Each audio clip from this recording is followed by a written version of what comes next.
Manx Radio's Update with Lewis Foster.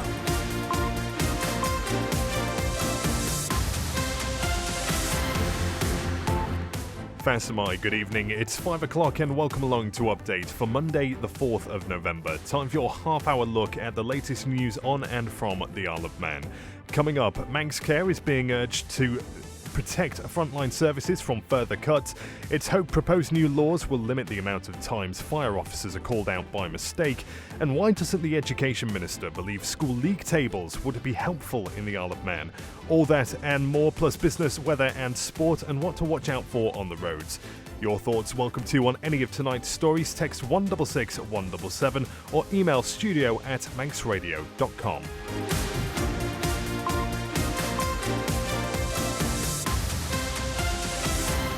First of all, Christian Jones has the headlines for us. Fastamai, Christian. Fastamai. Government has instructed Manx Care to refrain from further cuts to frontline services, rejecting some of the health body's cost-saving proposals. Manx Care is currently managing a near £20 million overspend and has recently started reducing patient-facing services. A warning's been issued to businesses and residents who use routers manufactured by Draytech. The Cybersecurity Centre says the critical issues allow hackers to easily compromise personal data, and anyone using one should check for security updates as soon as possible. It's hoped proposed new laws will limit the amount of times fire officers are called out by mistake.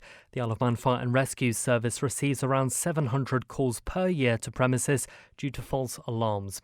And the Isle of Man Travel Trade Association is calling for government to scrap air passenger duty following plans in the UK to raise the tax even further from 2026. The Treasury Minister has told Manx Radio that the fee, which brings in around £4 million per year, will be reviewed before the next budget but not removed. In international news, the UK Education Secretary is expected to announce that tuition fees will increase in England from next year for the first time in 8 years. Many higher education providers have warned of significant financial concerns after a fall in the number of international students.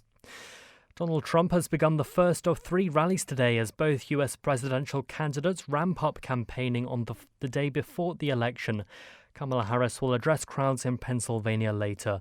And a dog has been reunited with its owners 8 years after it was stolen. Daisy the Cocker Spaniel was taken from her home in Mole Valley in Surrey in November 2026. Those are the Update News headlines next at 6. Gromayed. Thank you, Christian Jones there.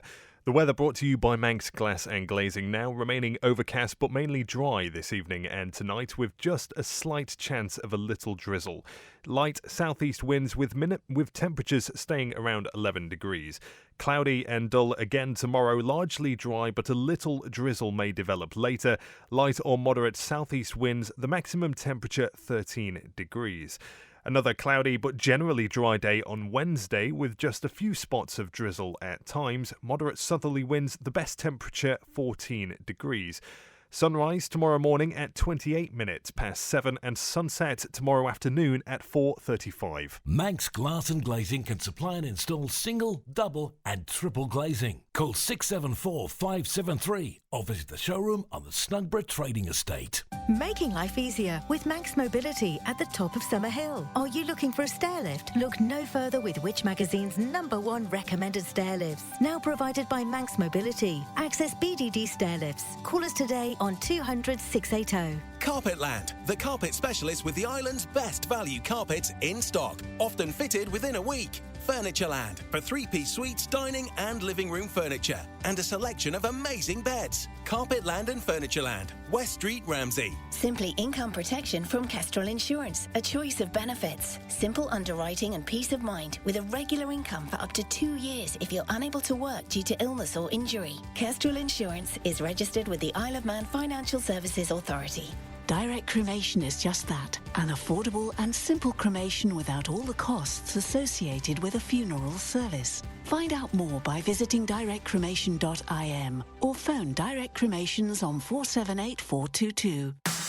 You're listening to the Isle of Man's quintessential daily news and current affairs roundup.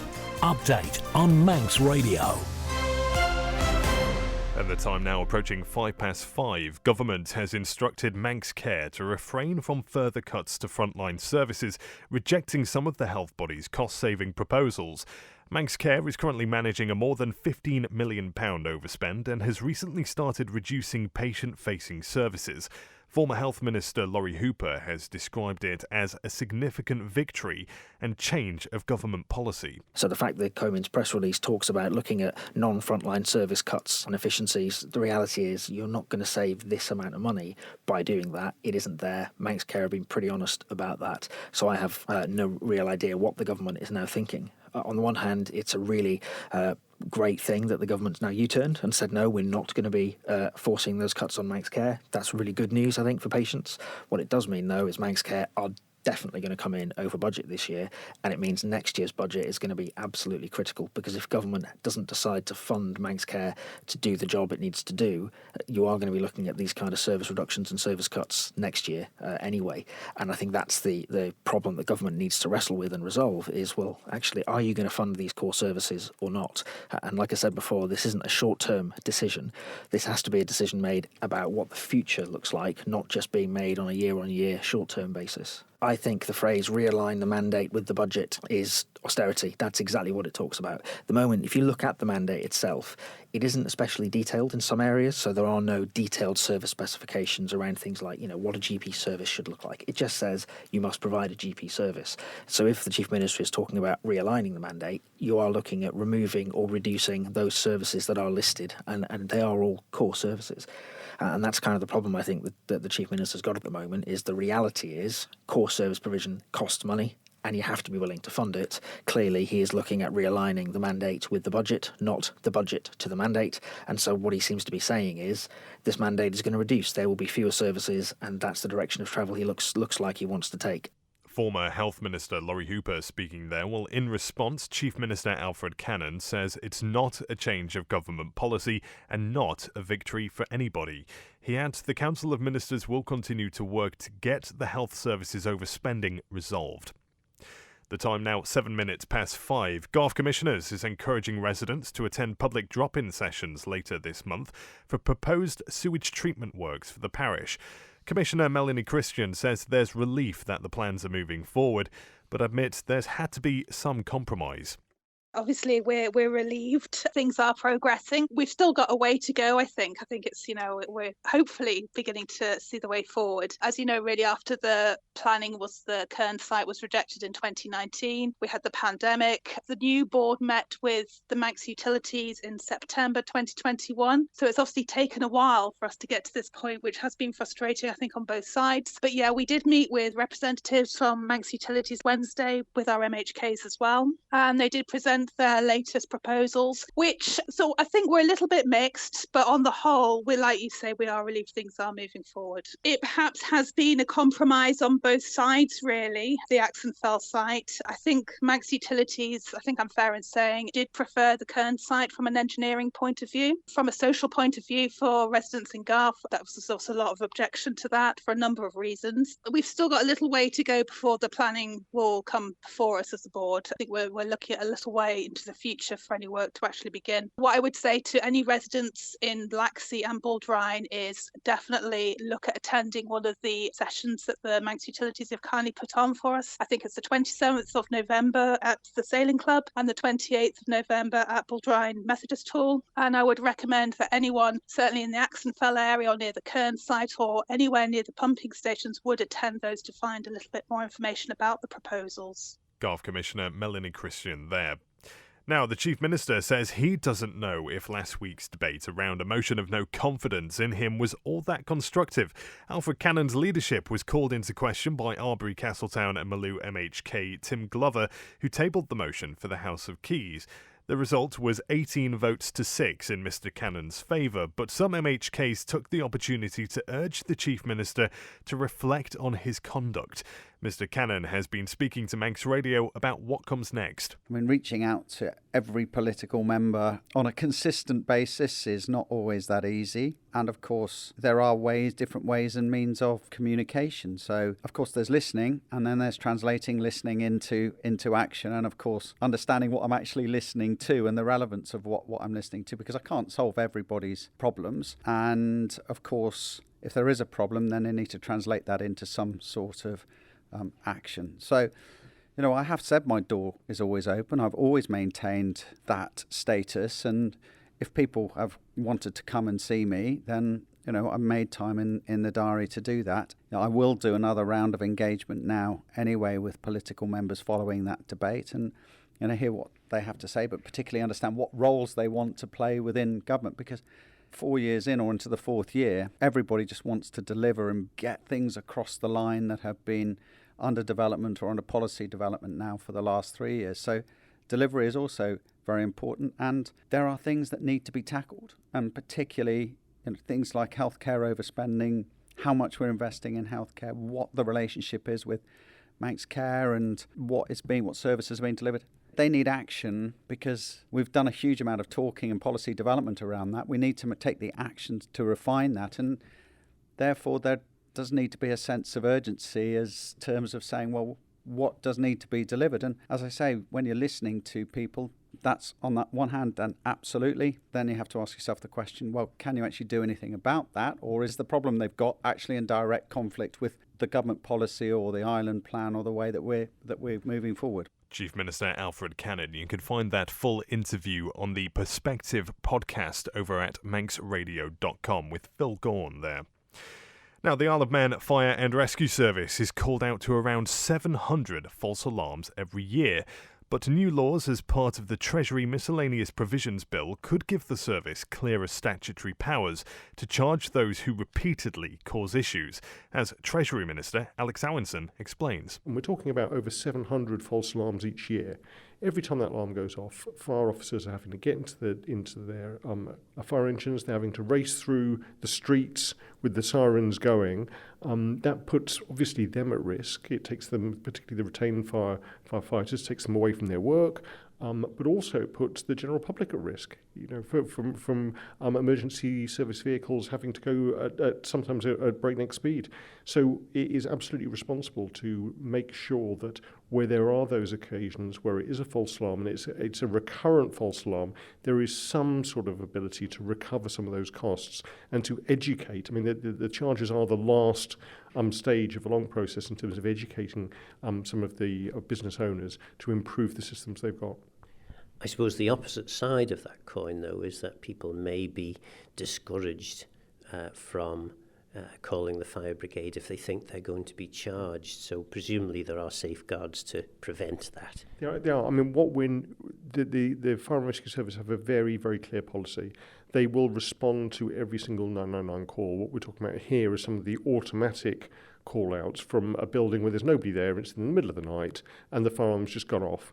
They will go there, they will make sure there's no fire. But if it keeps on going off and the owners of that building do nothing to put that right, I think it's absolutely right that some of that accountability is put onto the owner to say, either take our advice, update your fire alarm, or actually we're not going to respond in future, and you can be the one who goes around there in the middle of the night and checks that there isn't a real fire. And if there is, phone 999 will come out, but we won't respond to that when it's seen to be a persistent problem with your fire alarm rather than the service we're providing.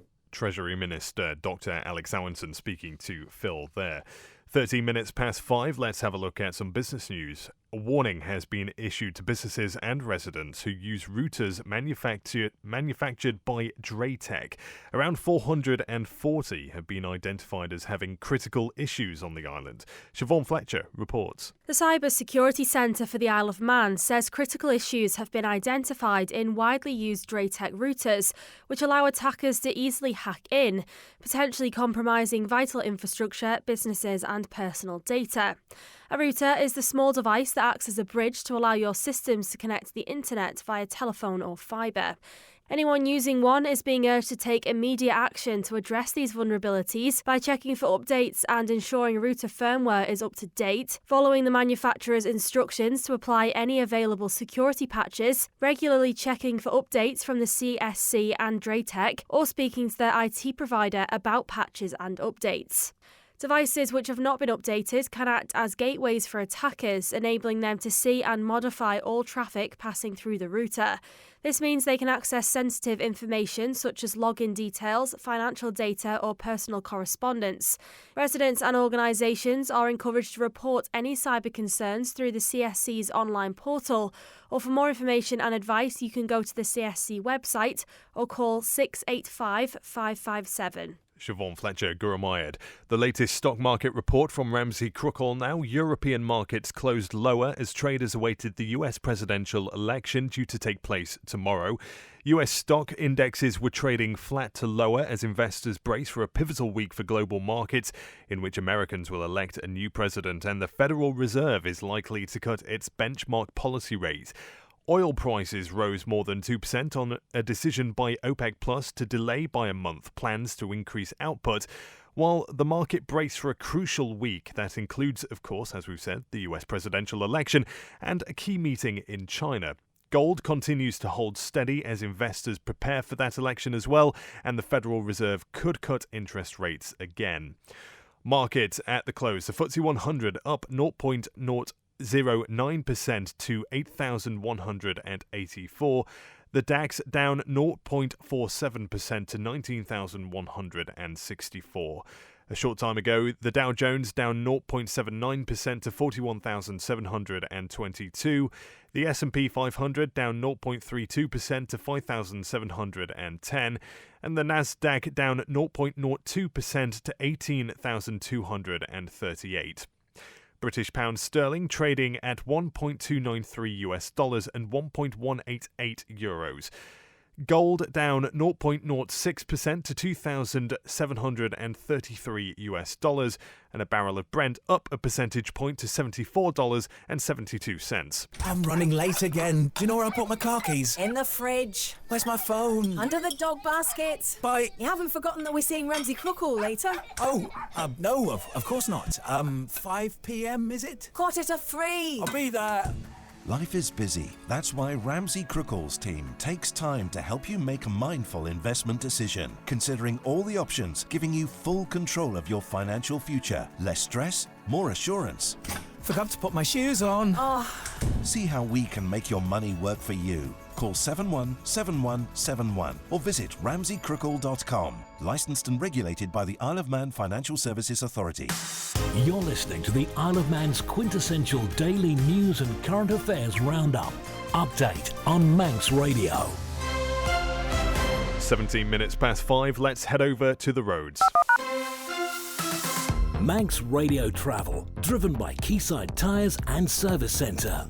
Well, in Douglas, Summerhill is closed between the Promenade and Strathallan Road for gas main replacement. There's temporary lights on Alexander Drive near the Woodburn, 24 hours a day for pipe disconnection there. Victoria Road is still one way, of course, between Stanley Place and Broadway in a southerly direction for electrical installation works. And temporary lights on Governor's Road near Governor's Bridge and Blackberry Lane, 24 hours a day to replace the street lighting there. And elsewhere in Foxdale, a section of the Foxdale Road is closed between the Tosserby Road and the Archelligan Road for resurfacing. Affected bus services will divert at the Braid. Over at the airport, a slight delay on the 6:20 Loganair flight to Liverpool, around 15 minutes or so. Tonight's EasyJet flight to Gatwick is fine so far. On the sailings, Manxman will be back into Douglas from Heysham at 6 o'clock, and Manannan is due to arrive in Liverpool in 20 minutes' time. Quayside Tyres and Service Centre with 1 year's free engine warranty from Castrol. Get more with Quayside. You're listening to the Isle of Man's quintessential daily news and current affairs roundup. Update on Manx Radio. Now, any school students taking the bus in the next hour will face charges unlike before, thanks to a rule change which came into effect roughly 20 minutes ago. Until today, Go School cards have allowed them to travel for free until 6 o'clock. That deadline is now 5. Bus Vannin says the original cut-off time was put in place to accommodate students who attend after-school activities, but most pupils, it says, are now off-site by 4:15. Arbury Castletown and Maloo MHK Jason Morehouse told me he has concerns about the move and will question the Infrastructure Minister in the House of Keys tomorrow. Again, DOI have made an announcement about what to them is a relatively small change, but for the people it can be quite significant. Again, it was announced in an opportune moment in terms of just as the schools broke up for the school holiday, and in terms of the impact, it's going to be pretty huge on a small number of students. Now, 5 o'clock does sound an okay time in some respects, but we actually start looking at the workings of the school and the operations and the availability of buses, it becomes much more complex and much more unfair. You can imagine anybody who is taking the bus between 5 and 6, that's going to be students doing extracurricular kind of things. Do you think it could have a knock-on effect for people doing after-school activity? Yeah, a lot of activities go on after school, especially sporting arrangements where students are bussed off to different schools and then they're brought back to the main school and then they catch the buses to go off to home, and it will have a major impact on that. And also things like school productions, where students often who aren't in the normal academic streams in terms of high performance suddenly kind of have their interest sparked. And I'm concerned that some of the students who in the past have seen, gone to do amazing things would have said, sorry sir, sorry miss, I can't actually come to tonight's activity, or I can only be there for part of it. And I think we're penalising a small number of children, and the cost on those individuals could be quite huge. Arbury Castletown and Maloo MHK Jason Morehouse speaking there. We'll bring you the response from the Infrastructure Minister in the House of Keys tomorrow.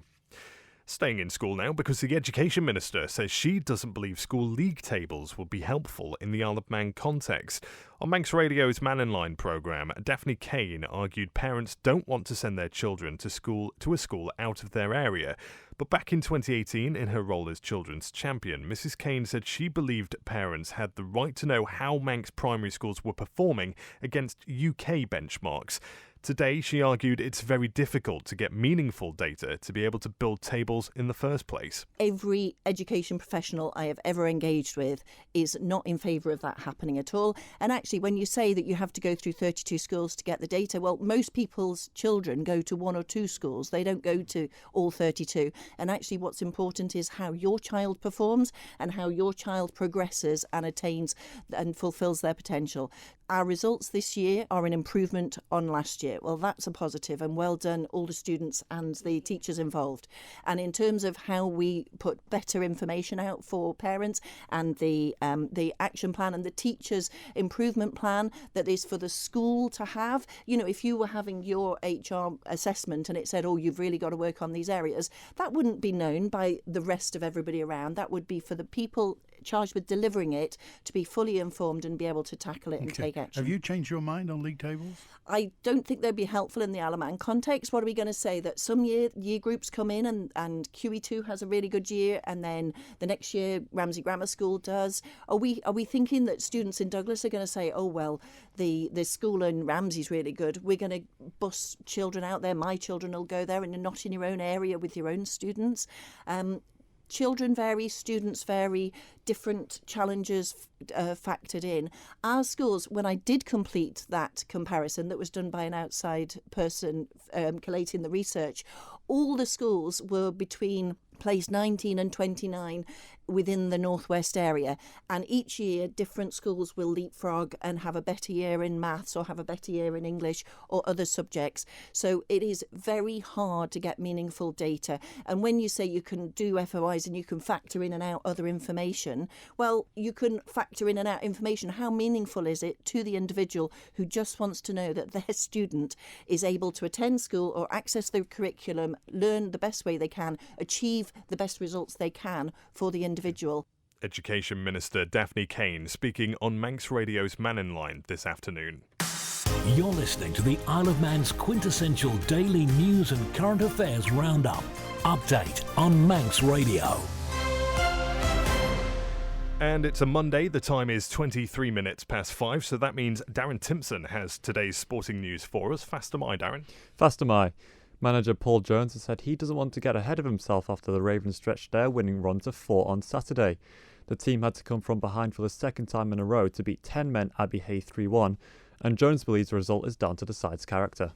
We were going behind early, weren't we, at the start of the season, and not coming back and winning games of football. We've gone behind this weekend and again the weekend before and come back and beaten 2 good sides. So that's a change, isn't it? That's better. I'd rather we didn't go behind in the first place, but you can't have it all your own way in football. So yeah, they're a good group. We are clear in terms of what we're asking them to do each game. They committed to it, and I thought we caused Abbey Hay lots of problems when we stuck to the plan. And sometimes we don't get everything right in terms of our out of possession structure, and we were just a bit at 6 of the 7s, and once we sorted that out, we were fairly comfortable. This next 6, 7, 8 weeks through to the new year, play Bury away, Padiham away, then we'll have a real good idea about where we're at, and we need to just keep the winning train rolling as much as we possibly can, and I know everyone's focused on doing that. We're in a good place, but we just need to keep getting better, and if we keep doing that, we'll keep getting some results, and then we'll see where we are come January, February. Ravens boss Paul Jones. On to rugby, and Vagabonds ladies produced a brilliant performance against Bury as they swept away the Manchester side 17-0 as part of a triple header between the clubs. The win for the ladies means they have moved up to second in the women's NCT North-South standings. The men, on the other hand, have continued their losing streak as they were beaten 39-10 in the County 3 ADM. And lastly, the under-15 sides completed the triple header as Bury beat the Vaggers youth side 32-7. In hockey, the teams for the finals of the Mixed Cup competitions have been confirmed. Backers A beat Harlequins A 6-2 and will meet Vikings A in the Mixed Cup final after they beat Vikings B 5-2. In the Mixed Plate semi-finals, Vikings C had to beat Ramsey A 5-4 on penalties after the game finished 0-0 at full time. They will meet Castletown Southerners who beat Backers C 2-0.